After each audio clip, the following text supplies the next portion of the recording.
Hello and good evening. Welcome to the Temporary Temples online crop circle conference for 2023. I'm Karen Alexander and I'll be your host and your moderator for this evening. Our next speaker is Marien Grace, who's going to be talking to us about the crop circles from static to ecstatic, which sounds fantastic, and talking about, I believe, the common language of geometry, sacred geometry, and the crop circle. So I'm really looking forward to that. And just to say hello to everybody here who's with us this evening, and also a big hello to everybody who will be catching up with this talk later on the video recording. And just to reiterate that you will get a link via email to this a video recording of this talk later on in the following week. Okay, so without further ado, I'm going to hand over to Marien. I'm going to pin her video so that she's the main speaker on the page. Could I ask everybody just to make sure that you have muted your microphone while Marien's giving her presentation, just so we don't get any background noise? And just to say that there will be plenty of time for questions at the end. So please keep your questions until the end of the presentation. Marien, I will be here in the background should you need me for anything. Otherwise, it's over to you. Thank you. Okay, everybody. Are you ready? Strap in. All right, so from static to ecstatic, thank you all for being here. It is an ecstatic activity to be able to wax forth in this kind of arena with the people that are interested in these kinds of things. You know, we are very fortunate to be able to have community and communion in this realm. So what I'm attempting to do is to articulate a framework for a universal morality. Take that in, a universal morality, one that can actually instruct us to grow and expand in ways that are mature, and that can happen through scale. It's a universal morality. So, you know, a universal morality would support our ascension and our evolution, right? So it'll help us to be good galactic citizens. And, you know, it might even be that we're not going to have contact until we develop this morality.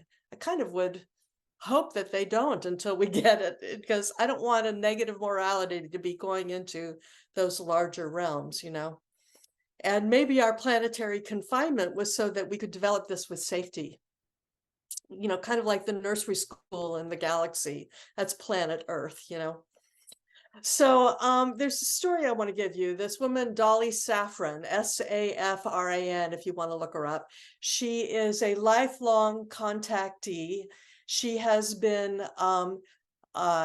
working with Preston Dennett lately. Preston found her, and Preston is a long-term chronicler of all kinds of ET contact. He's an amazing resource. I also recommend he's written dozens of books. And he and Dolly have been working together for the last couple years. And Dolly is a lifelong contactee. And what's really unusual about her contact is that she has full conscious memory of all of her contact. Most people, it's very spotty, you know. But for her, it's completely conscious and available. And she tells this one story. And Dolly, if you ever happen to listen to this, my apologies if I butcher a few of the details. But she tells this one story of when she was young and on a ship. She was probably, I imagine that she was probably a tween, you know, those years 8 to 13, somewhere in there, where we can be a little bit bratty and think we know it all, right? So I think she was about that age, somewhere in there, and she was on the ship, and she did something. She made some kind of comment or rude action, something that was inconsiderate towards another being in the ship. And she was a little snotty and bratty somehow to this other being. And what happened was that everything stopped. Everything stopped, and they all just looked at her. And she was like, whoa, and she was taken aback, and she had to really look at what it was that had just happened and process through whatever it was that she needed to learn from that they wanted her to learn, it seems like, from that interaction. And there are two things that I want to say about this, that when I loved this story. When I was thinking about it later, two different things occurred to me about what might have been going on there. This isn't what Dolly said, but this was my own consideration, that first of all, what you might actually have felt when I told the story, is that the beings might have had this kind of like parental quality of going, that wasn't good. You need to look at that. And that they somehow stopped everything so that Dolly could reflect on herself and understand what it was that she needed to learn about proper right relationship with other beings. And that has a kind of parental quality to it, like we know what right relationship is, and you need to learn this. But then I was thinking about it later again, reflecting on this, and it suddenly came to me that it actually could have been more like they were shocked, like, that's not how we understand that interaction happens, and that somehow it's like they looked at her in wonder, in a certain sense, like, how did that come about? What was going on there that they wanted to learn as much as they wanted her to be able to learn, and that nothing else was more important. Everything on the ship stopped for that learning to take place. So I think that points to this idea of a universal morality that is actually something that we need to come to terms with. And if we want to have contact with these great, grander intelligences that are clearly interacting with us, for us in the crop circle field, but there's something going on there for sure, a grander intelligence. So it seems like the biggest challenge here that we have is to really develop our right relationship to power. And again, that may be a triggering word for you, but but it seems really important now, because if the truth, to quote Danny and Brinkley, if the truth is that we are great and powerful, mighty spiritual beings with dignity, direction, and purpose, that's a Dannian quote, I love that, then it really behooves us to understand how that power is used. How does that work? And how can we consciously engage appropriately with the power that we have to facilitate a really much greater good, which Lord knows we certainly need that right now. So yeah, something good for the whole. And I actually do believe that I see that there are laws in geometry, of dynamic geometry, that can really support our understanding of that. So that's really helpful. So the crop circle images that I'm including in this talk are mostly poetic expressions of the information that I'm relaying. It's not necessarily direct interpretation. I may say a little bit about what I see in the crop circles, but rather it's let it just be subjective and suggestive to your own consciousness, So stretch your imagination, let your imagery be stimulated. And that's actually a really good practice anyway, especially in reference to how I'm going to be talking about the structure of the universe, being crystalline and having grand intelligence. So, okay, so the title of my talk is From Static to Ecstatic. I start with this particular crop circle that looks a little fractured. And but if you are looking at it carefully, you can see that there is some attempt at a creation of a balanced theme in there, even in the midst of this fracturing of the image.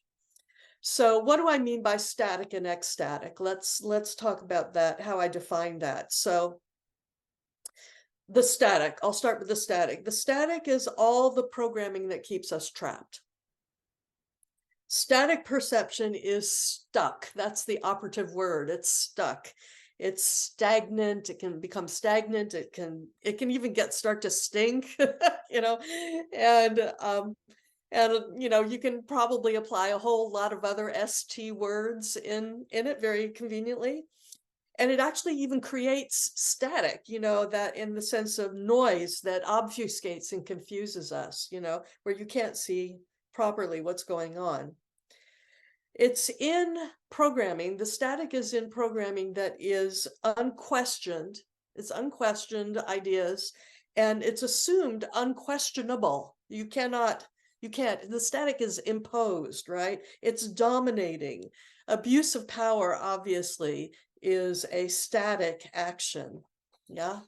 It limits expression, it suppresses authenticity, it imposes rule and usury for the benefit of some and to the detriment of others. That's very static. That's a static realm in which that happens, right? It ignores the unknown and the surprising for the safety of the known. Let's just keep the known going because that's a static reality that we can trust, quote unquote, in that mindset. And there's an imbalance of power. So in the static, your power is usually disowned and given away, and conversely, power is assumed and stolen. So it's, you know, really, this is important for us to become aware of what is static, what is the fracturing, how does that work? It's contractive, it's numbing, and it believes in separation as the final word. That's it. We're separate. It's, you know, this is over there and it has no connection to me and I can do whatever I want with it and then throw it away. You know, that's all very static. I think we can probably agree with that. So the ecstatic, on the other hand, the ecstatic is fundamentally in relationship. That's the operative word for the ecstatic. It's in relationship. And particularly it's in relationship open to the unknown. So with the ecstatic, there's no entrapment, you know, everything is nurtured to unfold and grow and express creatively and with beauty, you know, while still fostering strength and stability in dynamic engagement. Responsibility is learned and practiced. I'm sure that Dolly in her story that, you know, there was something she needed to be responsible for in her interaction. And that's something that we have to learn in order to have ecstatic connection with other in relationship. Relationships deepen and reveal subtlety. Nothing is forced to be held in a pattern that desires change. Patterns can be explored. It's okay to have a pattern. You know, it's not like, yeah, the thing is, obviously, you know, look at these crop circles. These patterns are magnificent, but we have to be able to explore them without any fear of getting trapped in them in any way, you know. Learning and training is an open practice to be able to learn and learn more and more and more. It's for betterment. It's not an entrainment for final control. The self is honored as a separate being, but it's in relationship. It's known that it's always in relationship to other. So ecstasy acknowledges that energy is being exchanged and it's influenced by all points engaged, and that we are learning how to be responsible in that dynamic. So this is a little diagram that I created this is how I actually conceptualize geometrically the interface of the static and the ecstatic. You're in the center here. You're at that cross in the center, and there are two large arcs that overlap, and you can imagine those are that's the edge of two very large spheres that intersect and create that vesica that you're in the middle of. And any vesica, when it's spheres, rather than think 3D, you know, take it off the 2D page and think 3D. These are spheres overlapping, and that when they overlap, they create a disc. It's like if you take that vesica and you spin it around 360, it creates a disc. And, you know, it's like the lens of your eye, which is also that same vesica shape. And that's a globe that you have on the inside interacting and receiving impressions for you. You're in the center of that, of your eyes. I mean, often we kind of identify as being inside of our eyes in a certain sense. It's and the other side of that is reality. That's a whole sphere of relationship that we're in. Okay, so those are the two big ones. And then we are taking in our information. If I imagine myself, if I'm facing from the static to the ecstatic, I usually think of this as the static is the circle at the bottom, the ecstatic is the circle at the top, and I'm in between trying to hold open this portal, and that there are two realms of ways of relating to the static and the ecstatic in ways that I can aim myself in the right direction. I want to be aimed to the ecstatic, but I want to be understanding how anything that was static in my experience may be influencing me. It's important to know what our patterning is to be able to rewrite it towards right relationship, you know, towards what's actually possible.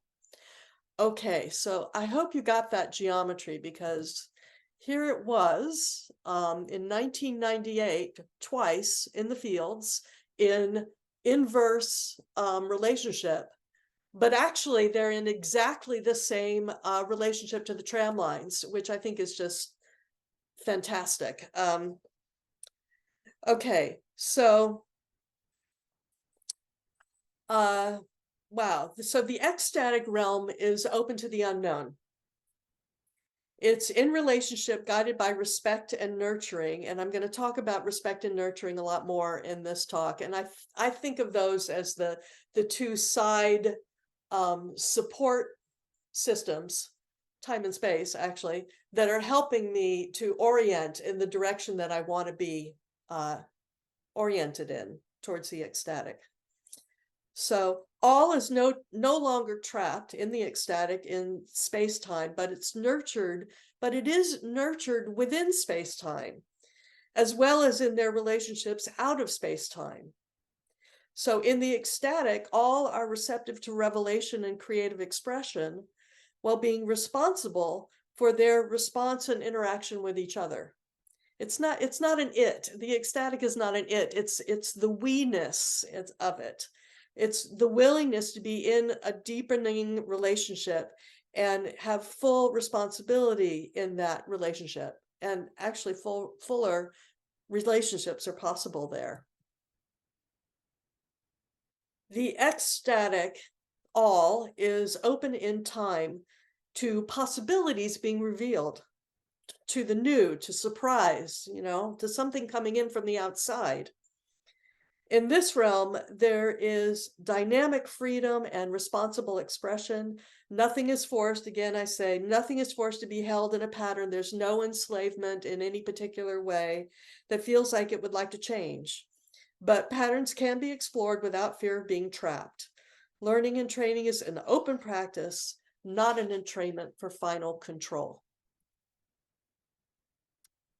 So the ecstatic functions in that vesica overlap of the assumed static, one realm, and the unknown ecstatic. And we're like in all of the different crystalline geometries that emerge from that relating. It's our practice to open to our experience in ways that awaken us to the static patterns that are influencing us, while stabilizing our aim for the possibility of creative freedom, simultaneously with safety that allows healing of those static patterns. You know, you have to open your sensitivity, you have to expand your awareness, you have to encourage resiliency and flexibility, You got to be mobile. You know, you got to be a good dancer actually to be involved with the ecstatic. You know, you have to know how to maintain balance in a fluid world, you know, and it's in relationship. And, you know, first relationship is you with you, that's for sure. So that's also a relationship, is you with you know, into your own body. That's an important relationship. But then to expand that out and have that be in relationship to all my relations, you know, everything, a homatakiastan, you know, to use the Native American blessing, all my relations, you know. What helps us orient and be able to aim appropriately is to have these two pillars, you know. It's like being able to hold on to 10 and 2 on the steering wheel, you know. It's these two sides that we can trust to help us know where and how we are in relationship with these vast realms that we're engaged in, you know. Those pillars help to hold the portal open and allow you to stabilize in your aim. So in my universal morality cosmology, which I'm trying to develop here, from here, you know, for us in as humans on Earth at this time with our, oh my God, so need for compassion and mercy, collective wounding, the two pillars to help stabilize us and help us aim in the right direction, what I've come up with, for me, this works, and other things can also work, but for me, what works is respect and nurturing. And I'm going to talk more about what I mean by that later. So we've contracted into incarnation from out of the hole into a lifetime. And that provides us with a field of practice and development in relationship with unknowns. So I like to think of life as a dojo. A dojo. If you don't know this word, a dojo is typically understood as a hall in which martial arts are practiced. You know, and notice the word is martial arts, or the term is martial arts. The word art is very important there. It implies beauty and intelligence and, you know, something. Actually, that'd be a good thing to ponder. What does art mean? You know, I lay that on your lap. But rather than being martial, you know, rather than being about where the aim is conquering your opponent, you know, that's not what we want. We want this to be a living arts dojo or a life arts dojo, where the disciplines of engagement are for learning how to encourage the best to emerge in our relating, in our engagements. So this aim in incarnating in the density of our embodiments, in the limitation of sets of frequencies, this aim is the cultivating and the maturing of mastery in relationship. We really want to develop right relationship to each other. Our lives are dojos wherein to practice beautiful rules of engagement for improving ourselves and everything and other on the way. We're practicing right relationship to power, and we are doing that with each other. So our dojo is cubic. It's cubic to begin, you know. Actually, most rooms are square, you know. They have right angle walls and usually ceilings that are even, it's cubic, you know. Our reality is cubic. So it's the 3D realm, you know, of up, down, right, left, forward, back, you know. We understand space and time through our vertical, which is who we are, with in relationship to the horizontal, which is where we are, and in movement through that horizontal, which we tend to think of as moving forward in time. So those are 3 axes, yeah? And the cube, the thing about the cube is that it fills space without any gap. You know, you can make a cubic grid that fills all of space and time. And you can, it's infinite stacking, so it can accommodate static reality really easily, which is a little problematic for us. You know, you can think that that's all there is. It's filling everything. The cubic grid is filling everything. And it's the only way to understand the whole. This is what's so. You may as well just, you know, surrender to it, you know. That's very static, you know. How do we expand beyond the cubic grid when it is filling our entire field of perception? This is the question, you know. So geometry teaches us that in the dodecahedra, the dodecahedron, there are 5 cubes. There are 5 cubes that interact in the dodecahedron. This is the one on the right is showing the one that flew in. I love that. On the right is showing a single cube embedded, how they are embedded inside this 12-sided figure with pentagonal faces. And on the left, you see that it's actually showing you how the 5 cubes are interacting within the dodecahedron. And at the bottom here, these 3 different drawings are a dodecahedron. They are each a dodecahedron from different perspectives, from different vantage points. The one on the left, you're looking at from a square view where you see its 4-fold geometry. The one in the middle, you see its 6-fold geometry. And actually, for the astute among you that may be looking at this is a different interpretation of Metatron's cube. And I must credit George Leoniak for discovering this different way of looking through Metatron's cube that shows us an accurate way of drawing the dodecahedron. George Leoniak, if you haven't heard of him, go find him. KNEW Geometry, new geometry with a K. And then on the right is the dodecahedron again from the 5-fold point of view, where you have the pentagonal face facing you.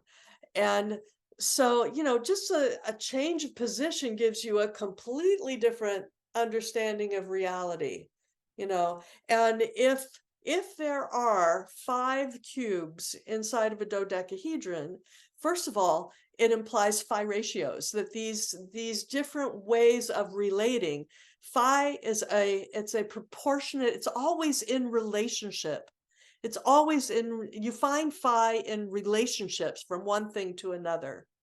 So, you know, any 5-fold geometry is going to give you phi proportions. And it's also relationship through scale. You know, we are embedded into this reality through phi proportions, through phi proportionate relationships, you know, that 1.618. So let's see. So we're being really stimulated through understanding geometries that converge and unite multiple harmonic structures to open our minds to angles of perception not previously known. So, you know, imagine you were in a cubic grid filling all space and time, but suddenly you realize there are at least 4 other that mesh harmonically perfectly with your own cubic grid that are at completely different angles, right? You know, that's a tilt. That's a tilt to the consciousness.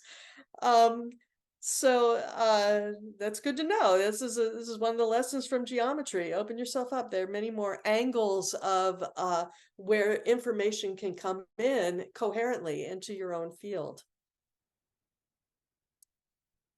So, you know, what would enable us to be more fluid in our identities and allow us to open to deeper fields of intelligence?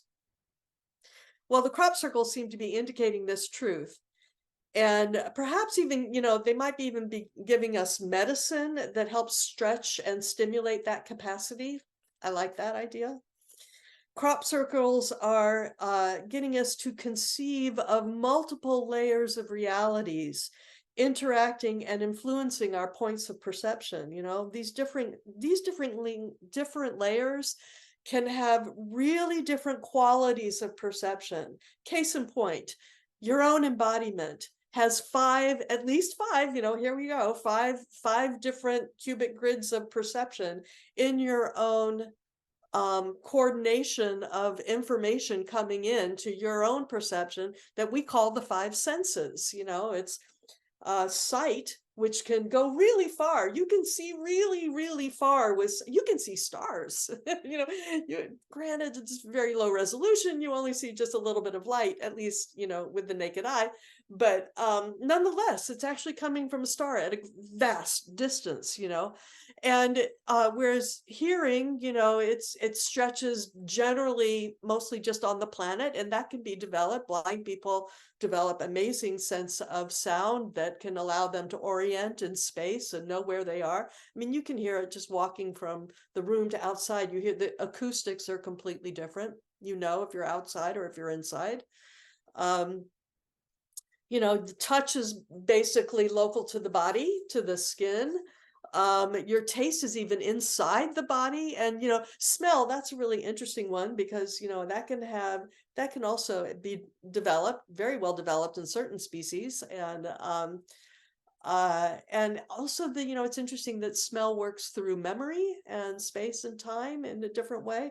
So that's a very interesting coordination that you embody, of these 5 different grids of reality, how to perceive reality.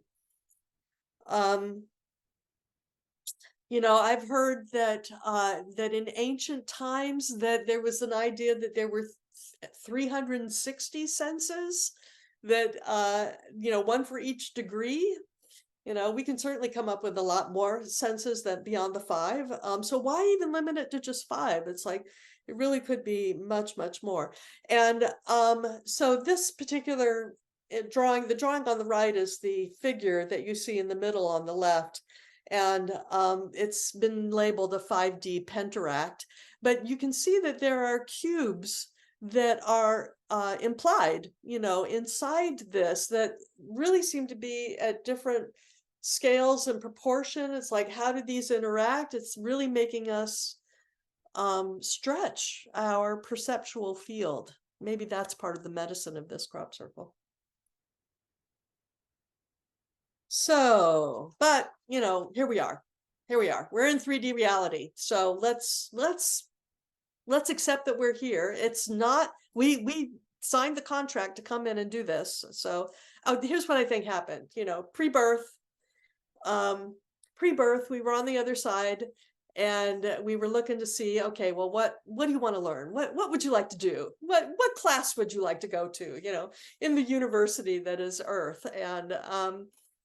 And we like drew up a contract. It's okay, I want to have these kinds of experiences. I want to interact with certain people. It's like certain events can happen in my life at certain times, and I'll be able to challenge myself in the dojo to learn different kinds of moves and how to work with this. So, right. So we drew up the contract, and then we selected an identity and contracted. We contracted out of the field of wholeness and oneness, excuse me, and we came into the contraction of a subset of frequencies that we would be doing inside of our identity and interacting from in here, excuse me. So how do we practice in this dojo, in the Living Arts Dojo, in a way that we can understand how to dance well and not get stuck in static patterning? Well, geometry can give us some clues. Here we are in 3D, so let's take a look. What is the cube? How does it function?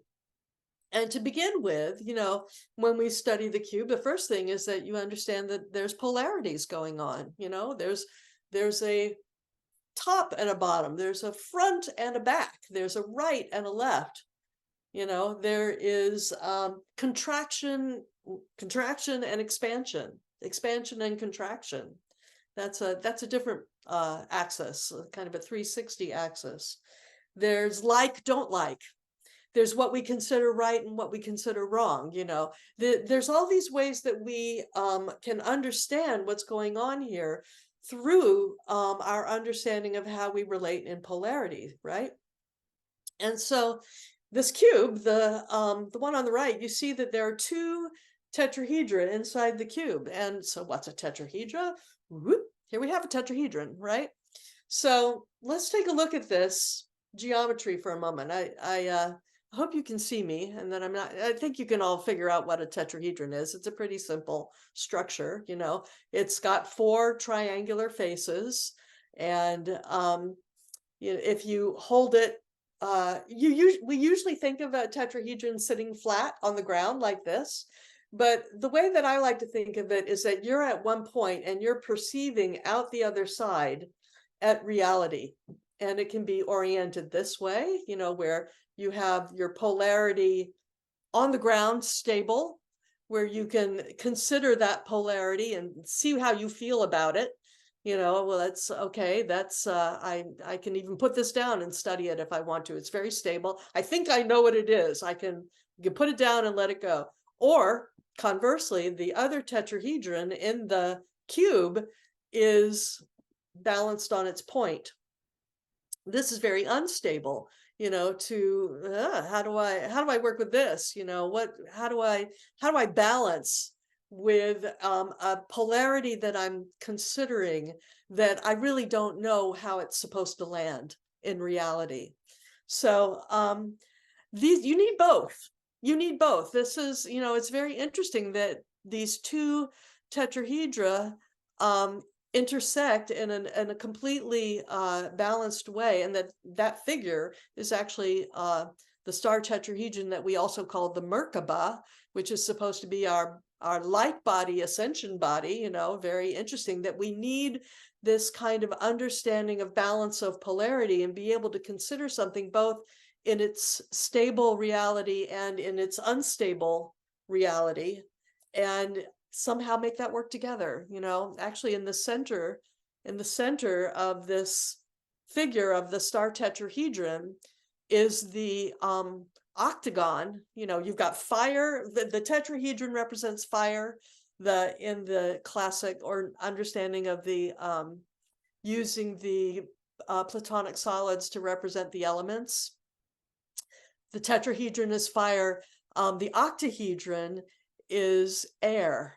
So, you know, inside this star tetrahedron is actually a stellated, meaning that, you know, points have been extended out from each face of the octahedron. There's an octahedron in the center of this. So in a way, this is saying, you know, go to center and just breathe. You're going to be okay. Breathe for a moment and you'll be able to deal with all these different angles of perception, stability, instability, and not get static in something that you think you know what it is, you know, open to the unknown, and at the same time work with what you have known to help you balance, you know, and find relationship, and then spin the cubes around and see what's going to come next. So we need to be in right relationship to polarity, where we can see it clearly, but not get stuck, not create static in their play. You know, that third point is massively embedded in multiple realities. In fact, all the points are massively embedded with multiple points coming in and working with it. So practice balancing in relationship to polar opposites, which is that right angle. Interesting, they call it that 90-degree angle is called the right angle. And I mean, that's instructive, you know, it gives perpendicularity to the polar pair. So what is it? So in our incarnation realm, you know, the cubic grid, we're in this cubic grid, but your identity is in the axes that are in these polar reference points. You know, we're a subset of the whole. Like I said, there are harmonics, even though we're in a subset, there are harmonics that ring at this reduced level of scale that can align us with the beauty of the coherency of the whole. You know, those harmonics that are in the dodecahedron of how all of those cubic grids fit together, those are phi ratio harmonics that help us to like open up to more, right? So but your own identity, and how that works through 5 ratios, let's, again, we're studying in 3D, we're studying in the dojo of this life, this lifetime, the living arts through this dojo. You are a dojo in a certain sense.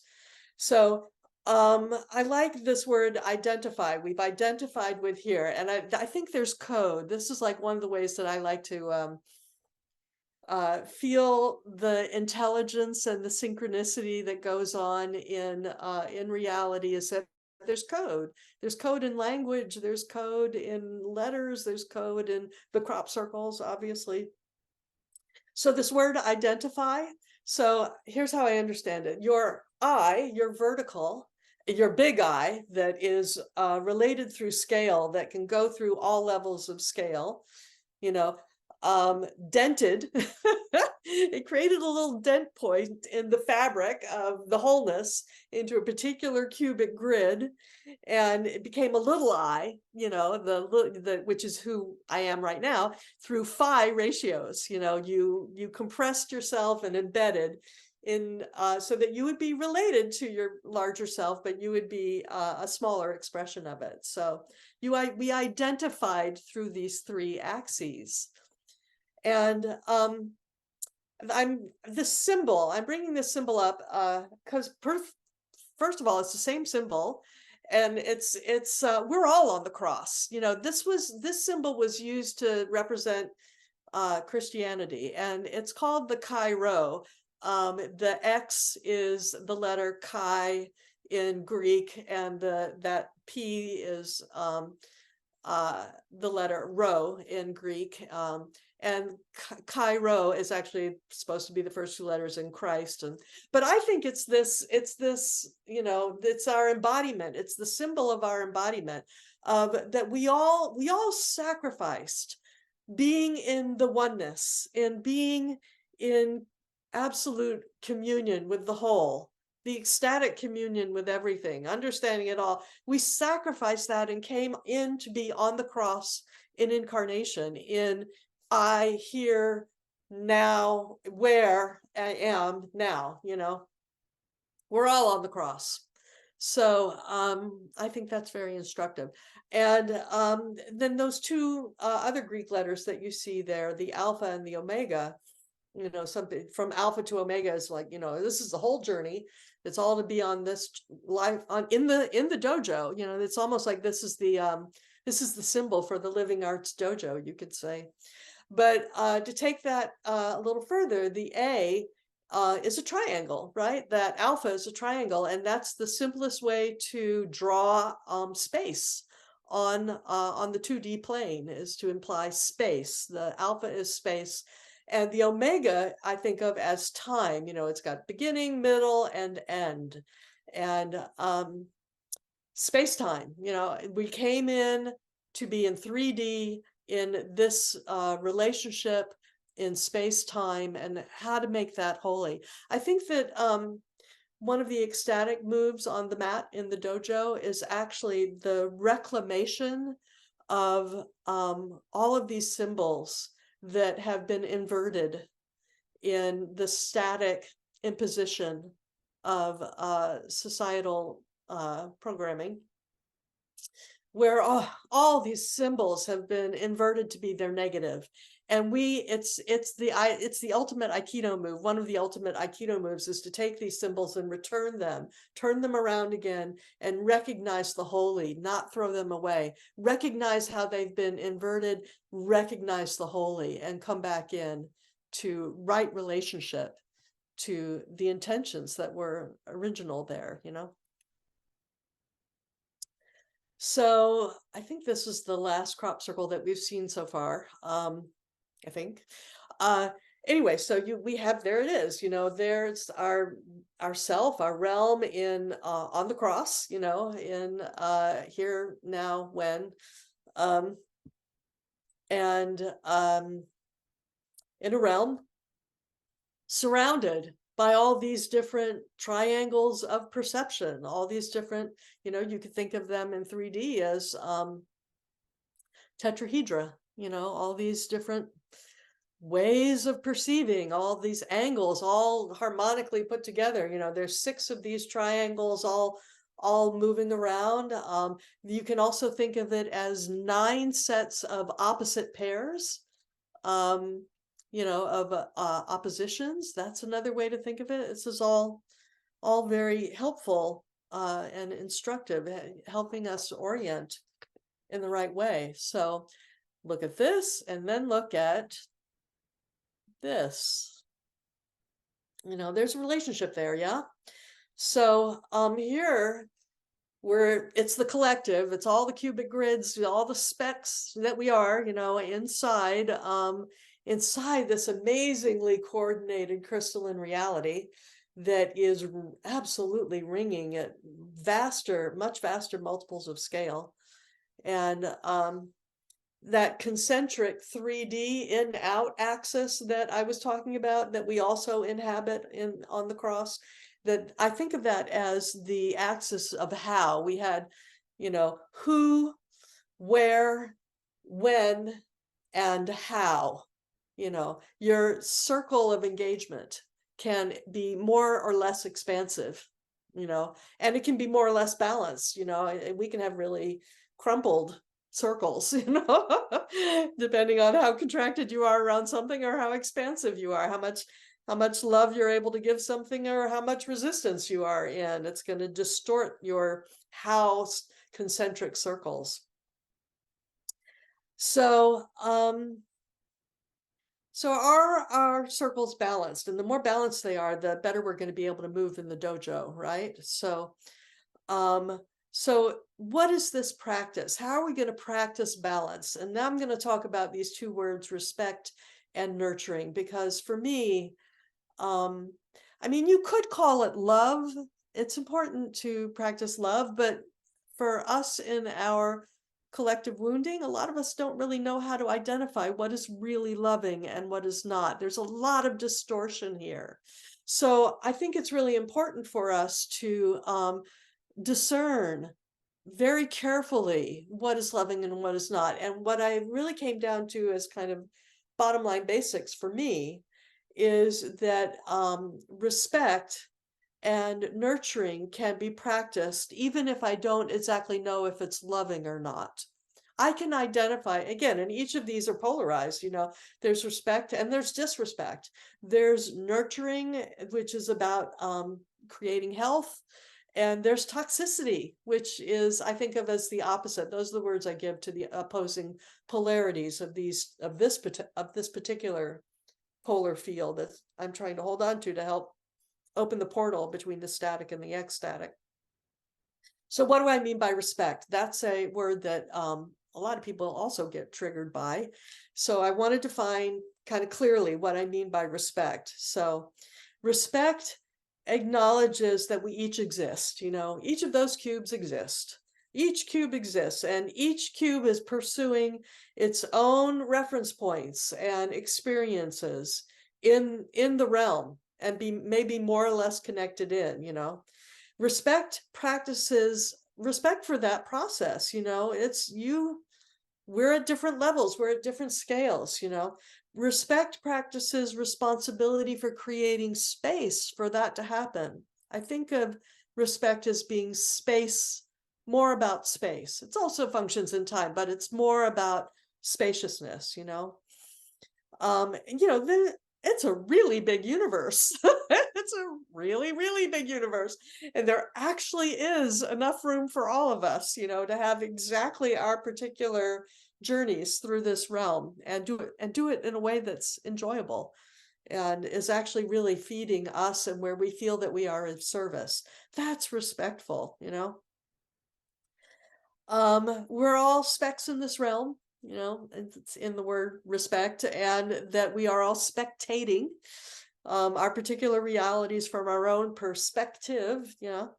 Respect acknowledges that experience of separation, that from here in this dojo, we're doing experiences of separation while understanding that actually it's all in a wholeness and it's all in relationship.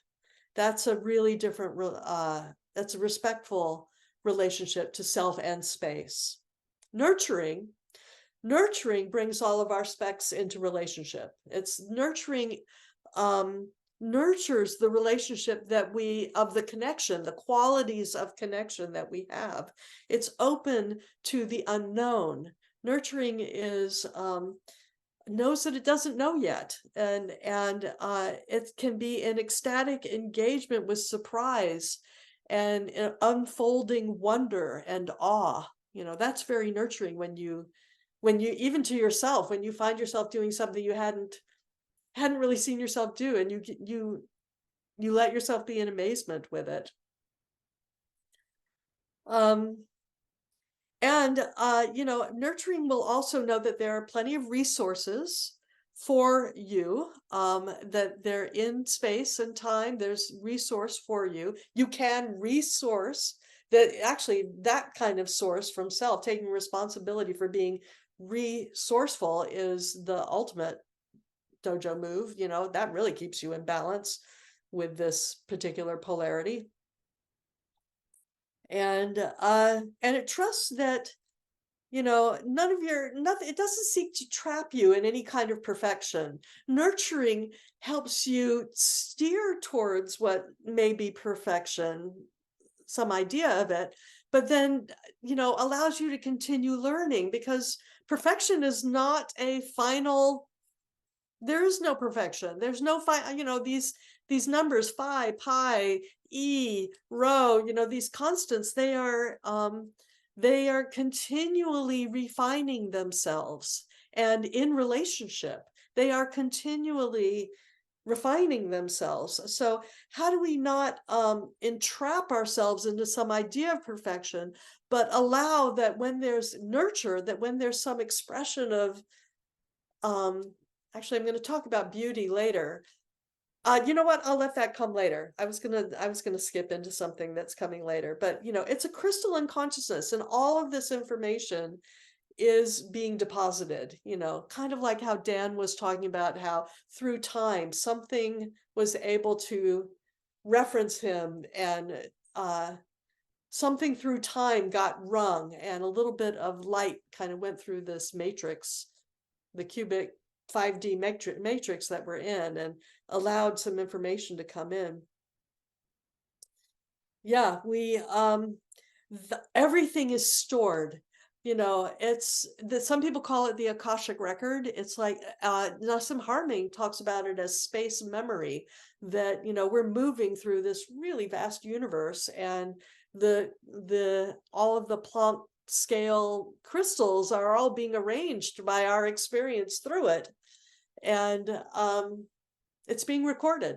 So nothing is lost. You don't have to feel like you have to find something and then stick there, because otherwise you're lost. Nothing is lost. So it's all going to be available again. And once we let go of being identified in this particular cubic grid, and particularly when we let go of these lifetimes and we let ourselves release and back into the wholeness. So what moves can we practice in this dojo to become aware of static tendencies and allow them to reorient and re-aim us towards this ecstatic? How do we practice respect and nurturing in relationship to static manifestations?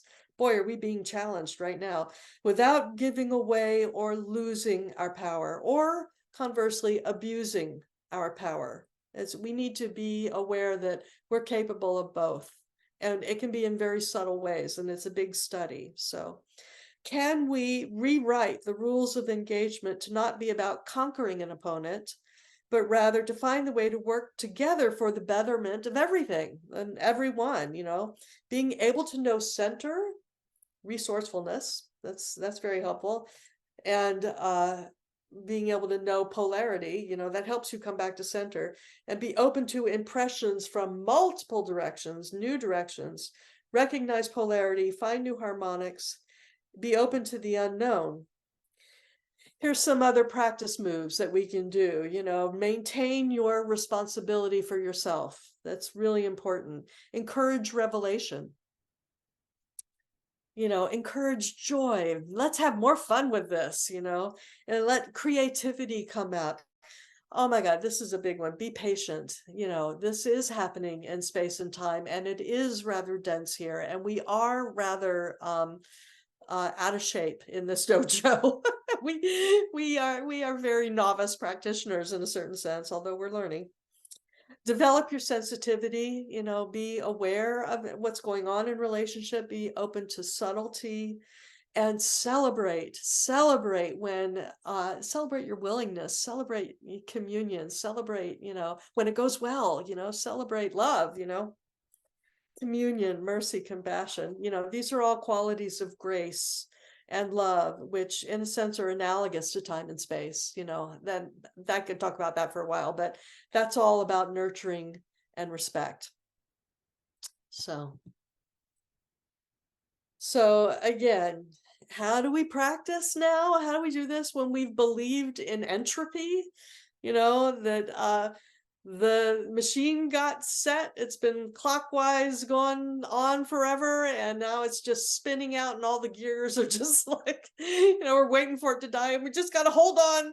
We just got to make it last as long as we possibly can, like keep a few things together, and then we'll be okay. Oy, oy.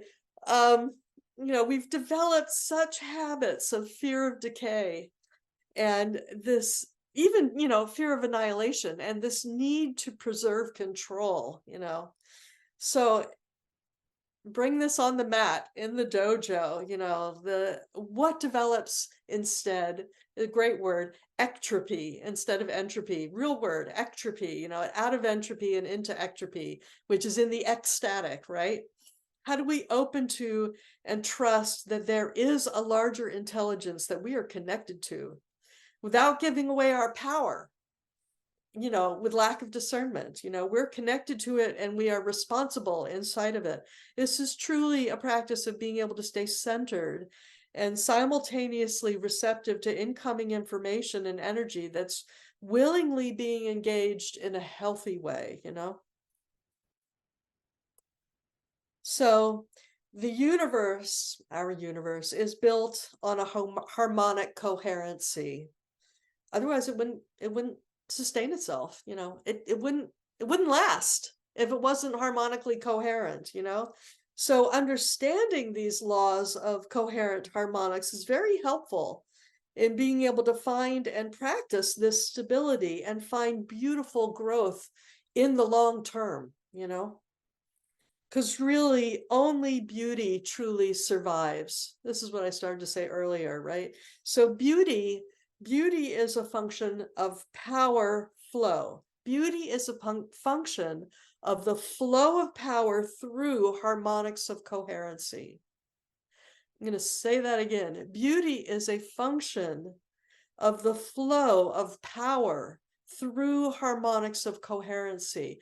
You have to really expand your idea of what you think beauty is. Again, don't apply static rules to what you think beauty is. Come back to what beauty could be ecstatically, right? When you receive beauty, you are actually receiving a little impulse of power. You're receiving energy. That's why beauty is so exciting and attractive. The dojo move, the move on the mat, is really to be able to find beauty in all of our relations, to be able to encourage that revelation and unfolding, and understand that that principle of beauty is not stuck. It's not about perfection. In beauty, power flows. There's a flow. I actually do think that there is an aim in creation. I've used this word aim already a bunch of times here. So there's code. Here we go. Code in this word aim, A-I-M. If you notice, it's an anagram for I am. And again, the I is in between the A and the M. So your I is your vertical. That's in relationship to A and M are kind of the same as the alpha and the omega. The A, clearly it's a triangle, and it even, the letter is a word for us. It means a something, following this word, when I say it, something in space is going to be indicated. It's about space, right?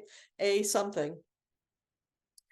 And the M is about time. It's actually, for us, we write the M like it's a frequency, like it's an oscillation, it's a vibration, you know.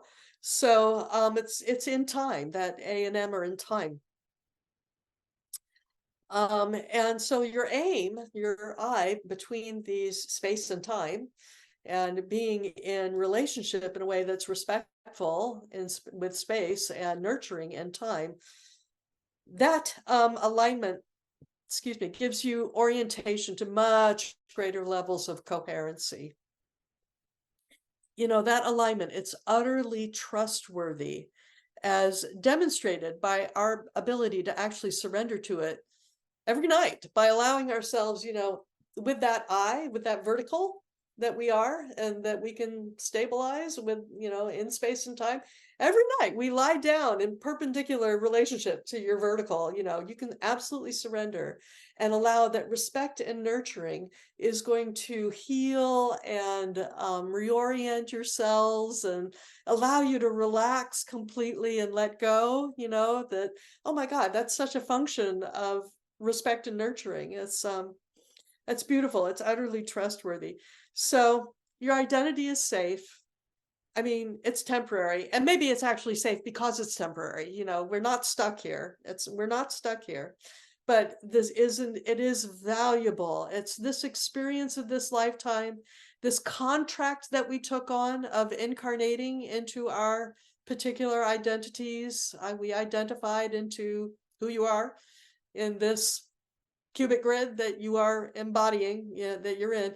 That information gets like written in the books of the Akashic Library, like kind of like in this crop circle here. It's like, that's the Akashic Library on the shelf, you could say. And it becomes available as a story. It's not left behind. It actually was meant to be something holy, looks kind of like a church, right? And there was suffering and great trials and tribulation here, all interesting parts of the story. And we don't leave it behind. It's not left behind. It actually becomes like, I think of it as ballast. How a ship has weights at the bottom of it to help it actually stay vertical in a very fluid, many grids of reality fluidly working together on the ocean, right? And you need to know your vertical and your horizontal to be able to navigate well. How do we do that well? So A in the code of AIM is space. M is time or oscillation. It's frequency and vibration. I'm repeating myself. So what is the aim of creation? What is the aim of creation? Why are we doing this? Well, I think that if we think that there actually is space and time, we don't deny that that actually is happening. Some people go, oh, there is no such thing as space or time, no, I think that's our contract, is to actually function in a dojo of space and time. And it is a reality from where we are, honor it, respect it, nurture from inside it. But the end game of all of this space and timing, that the Akashic field is space memorizing, end game is where the learning has happened in such a way that everything is able to come back into ecstatic communion with everything, that there is nothing that has to be left out of relationship, that everything comes back into service, everything comes back into redemption, and everything it comes back into relationship. Our end game in navigating in this space-time realm, that this particular one that we identified into, is about aligning multidimensionally for us, especially right now. Like we're being exposed to many different possible inputs of information, right? And we want to be in service to that end game aim. So we want to become masters in right relationship to power. We want to see squarely, so to speak, what is actually going on, and be able to, exercise our moves, and, become good dance partners, that engage with this potential ecstatic reality. This can be so ecstatic. May we steer in that direction, with the brilliance of love, And with that aim, we're exercising, I think, our universal moral character. And that universal moral character may be invited into the greater galactic dance, as a galactic citizen, may it be, and we might even be able to be a little bit advanced towards our white belt ranking. That's a completely different dojo, than from this dojo. It's different rules that you got to learn, but there are harmonics that will have been trained into that will function there. And I think those harmonics are about respect and nurturing. So okay, one more slide. To be in relationship with the unknown, which is the ecstatic move, how to be in relationship with the unknown, you'll need to remember where you've been. Don't forget, don't just throw it away, and what you've learned, while not letting it become static and stuck. Don't get stiff in the static, Allow what was static to be rendered and redeemed into service.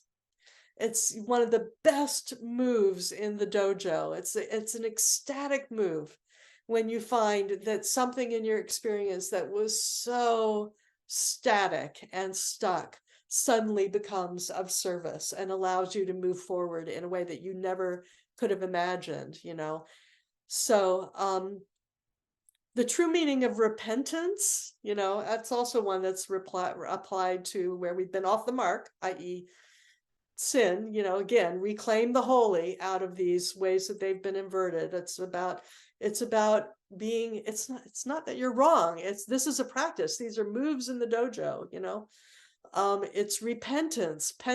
There's code. I love it. There's code in these words. The pentacle, phi ratios are in this word, repentance, and it's about allowing yourself to come back in, to be embedded into a coherent harmonic wholeness that is so supportive and so instructive and so beautiful.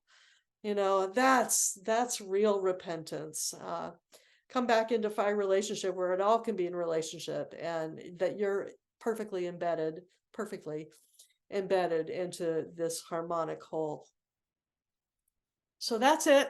That's me. If you want to get in touch with me, I've been saying for a few years now that I'm creating a course to go deeper into some of this, particularly how I understand how the geometries feed this. And hopefully that course will actually be created by, the beginning of next year. But if you're interested, shoot me an email. There it is. Now I have to figure out how to stop share. Okay. Did that work? It did work. All right. Thank you. Wow. Thank you very much, Marien. Please give her a round of applause. Fantastic. I'm just going to that. Oh, so kind of intense. Yeah, just take a few deep breaths now while people sort of formulate their comments and questions. I'm fascinated by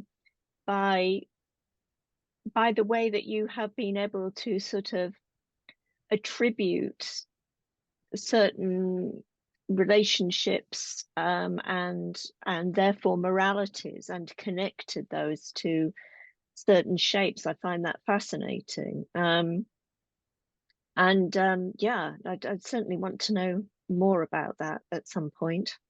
So I'll have to me too. pick your brain at some point on that.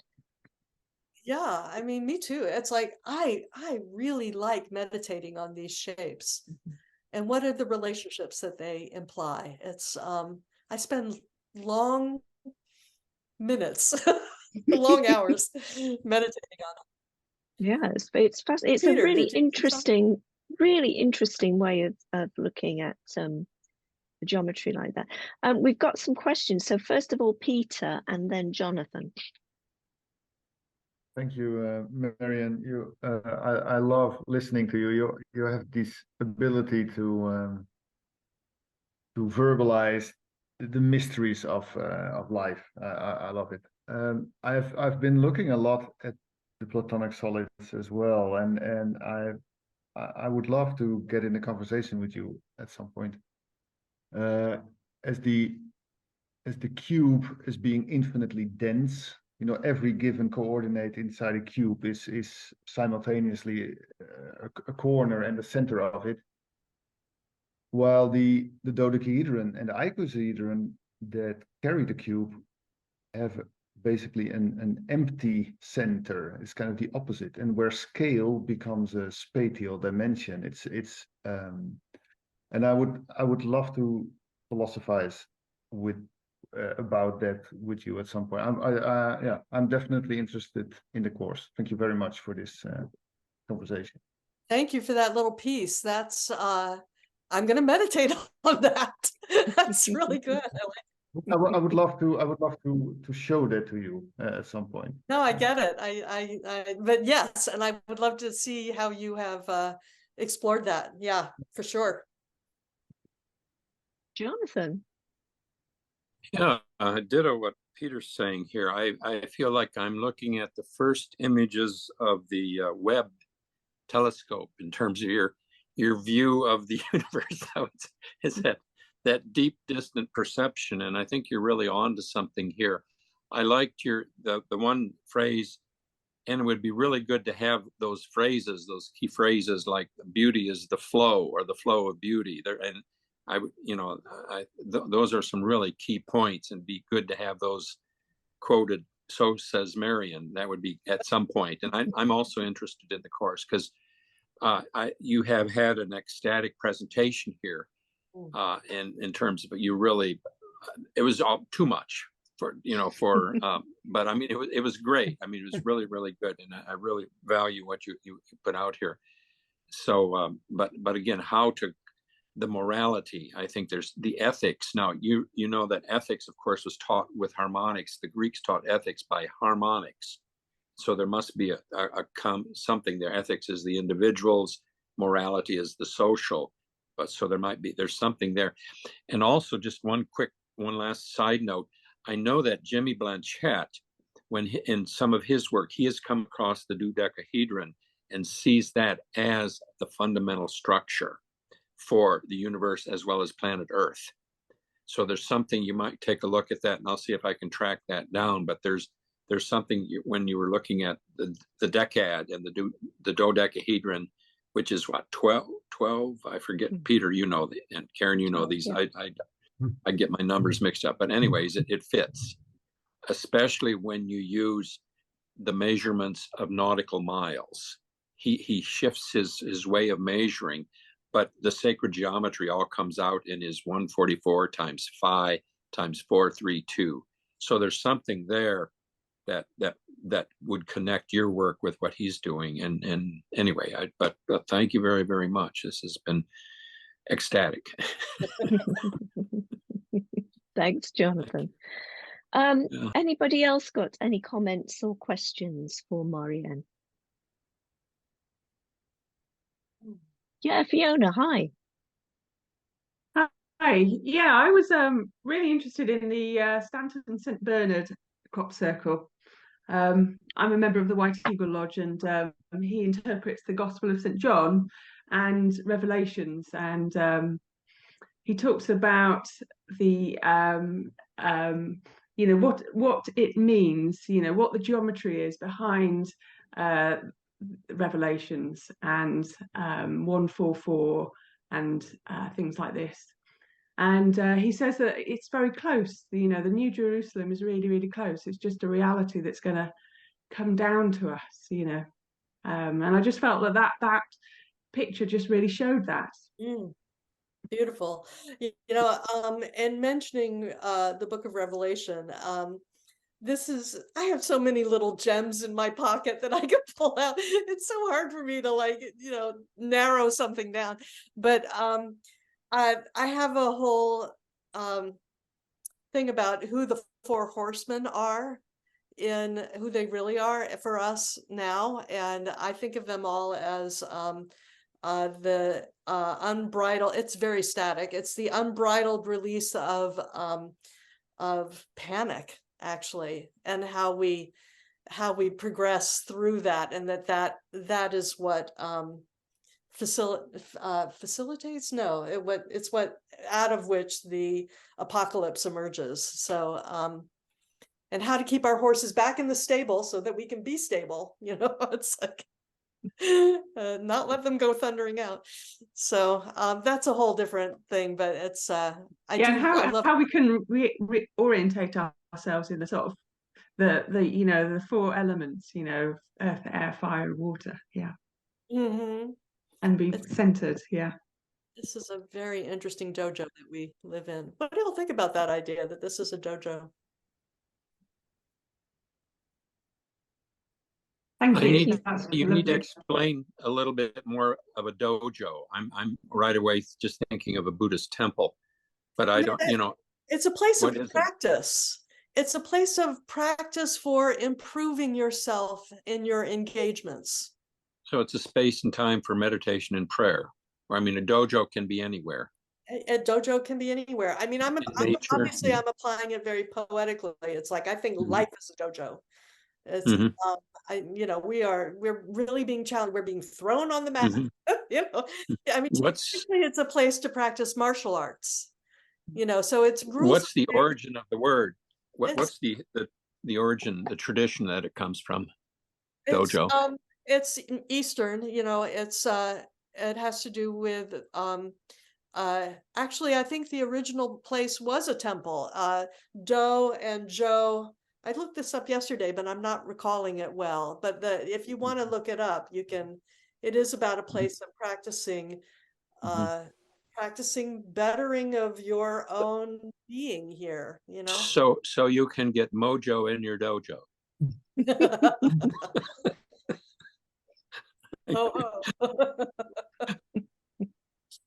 That's the. Thank you. No, I'll check on dojo. Thank you. Anybody else got any comments or questions for Marien? Colleen, hi. Oh, I just never heard the word what was it? Ectropy. Ectropy. Yeah. So tell me more about that word. Yeah, well, if entropy is the idea that everything is winding down, expending all of its energy until it comes to utter stability, static, that's the ultimate static, is the final, is end game for entropy. Then ectropy would be the reorganizing principle, the self-organizing principle, that not only is sustaining but also growing and finding new expression. It's like that would be ectropy. It's the self-organizing, self-sustaining principle, which crop circles brings to us, in a sense. I like that. Yeah. That's a really different way of working with fields, so to speak. Yeah, it's beautiful. Hi, yeah. Herman. Hi. Hello. Hello, thank you. Hello, everybody. Thank you, Marien, for a great, very stimulating talk. I always feel that I'm taken, for a big spin every time I hear you talk and try to follow and try to just like absorb and assimilate in a, not really in a completely analytic way, but more like just allowing it through. And it's interesting that, like what your talk was about, I mean, the title included, or the aim included the word morality. If the dojo is really the way to interact with these forces. If I recall right, Aikido talks about the opposite as the way to be able to get into our own power, and without accepting and engaging that opposite, we can't really go anywhere. So there's this element of risk and repentance, I guess, is the word that comes to mind, but I don't really agree with the sense of sorrowness. It's more like an acceptance of the fact that we are both ends, and that in that acceptance, something will emerge that is resolved and where we can actually share who we are. Mm-hmm. So that's what comes to me from that, and I think that your Aikido analysis is really great, because Ueshiba, I mean, or just the principles of Aikido really embrace this polarity as being oneness, if I understood right. Mm-hmm. And I think that's really profound. So thank you very much. Thank you. That's great. Yeah, I think to find the Aikido practice that's really about joy and not about conquering, to be about ecstasy, basically, and not about making sure that your opponent can't get to you. It's like, I mean, that's an up-leveling of the art. It makes it even more artistic. So yeah, that's beautiful. So thank you, Herman. Anyone else?